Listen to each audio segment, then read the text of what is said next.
It's 3 in the morning in New York City. Rain is falling in slick sheets, gathering in the gutters as cabs splash by blaring their horns. But two figures cut through the night, separate from the anonymous crowd Red Hood and Spider-Man. Two anti-heroes from different worlds, brought together tonight by a thread of coincidence and a missing shipment of weapons destined for the criminal underworld. Red Hood stands perched atop a battered gargoyle, his crimson helmet gleaming under the neon haze. Once known as Jason Todd, he is the ex-Roban who took Batman's teachings and twisted them into something far more unforgiving. Beneath the armor, there's muscle memory training, trauma, and a need to impose justice on his own uncompromising terms. 2 blocks away, Spider-Man swings low, his web line hissing as he slingshots himself above a convenience store. For Peter Parker, this is just another night in his city. Quips come as easily as breathing, but under the mask there's exhaustion, persistence, and responsibility, a word that ties him to these endless streets. They're after the same thing, a stolen cache of prototype weaponry. For Red Hood, this is an opportunity to send a message to Gotham's enemies, who think they can spread chaos in someone else's city. For Spider-Man, it's about protecting innocent lives, preventing tragedy before it begins. Their paths converge on the rooftop of a derelict warehouse. Red Hood hears the faint whisper of a web line, just as he is setting explosive charges around the skylight. Spider-Man lands silently, crouched low, the white eyes of his mask narrowing. Red Hood doesn't hesitate. In Gotham, there's no time for pleasantries. His first warning shot bursts, ricocheting off a steel air duct inches from Spider-Man's head. In a blink, Spider-Man flips backward, sticking to a wall and firing a web that yanks Red Hood's pistol from his hand. Their words cut through the stormy silence. "Nice helmet. Bet it gets stuffy in there," Spider-Man quips, flipping out of range as Red Hood draws a second gun, this time a rubber bullet loaded and aimed low. "This isn't your kind of fight, kid," Red Hood snaps, voice distorted by his helmet's modulator. "Walk away or get hurt." Spider-Man's response is pure instinct. The two clash, a blur of acrobatics and firepower.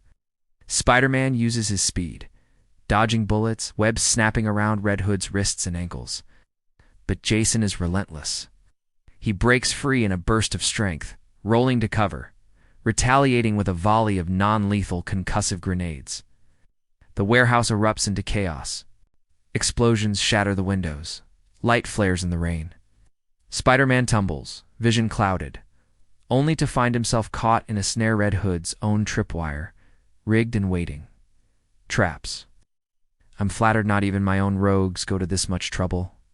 Spider-Man grins, twisting free with superhuman strength. He launches himself at Red Hood, webbing a pistol's barrel and wrenching it aside before Jason can fire again.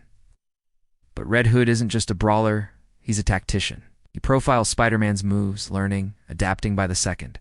Feint here, a distraction there, mixing his arsenal just enough to keep Spidey guessing.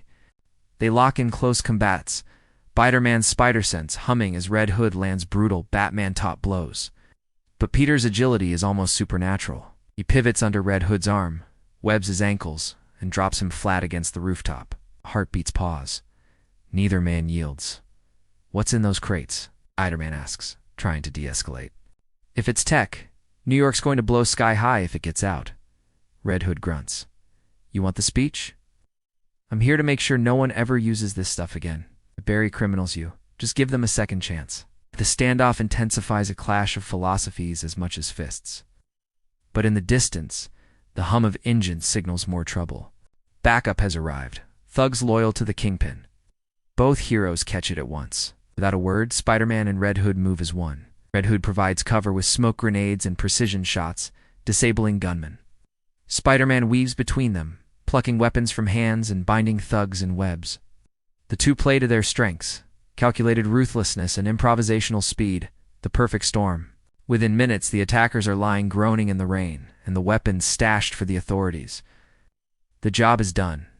But as the last sirens approach, Red Hood and Spider-Man exchange a final glance. "It's not bad, Webhead." Red Hood concedes, retrieving his helmet from a puddle. Spider-Man chuckles. "You too, Red.